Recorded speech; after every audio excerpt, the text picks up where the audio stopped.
നടുക്കുന്ന വാർത്ത 34-ാം വയസ്സിൽ സംഭവിച്ചിരിക്കുന്ന അപ്രതീക്ഷിത വേർപാട് വലിയ ഞെട്ടലാണ് സൃഷ്ടിച്ചിരിക്കുന്നത്.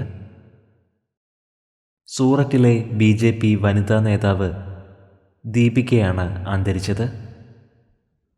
വീട്ടിൽ മരിച്ച നിലയിൽ കണ്ടെത്തുകയായിരുന്നു.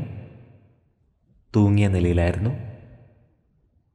സൂററ്റ് വാർഡ് 30-ലെ മഹിളാ മോർച്ച നേതാവായിരുന്നു ദീപിക പട്ടേൽ.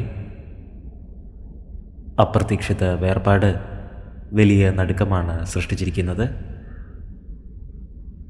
ആദരാഞ്ജലികൾ അർപ്പിച്ച് നിരവധി പേരാണ് ഇപ്പോൾ സമൂഹ മാധ്യമങ്ങളിൽ എത്തുന്നത്.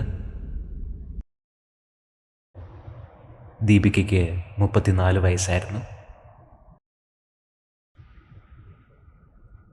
പ്രണാമം.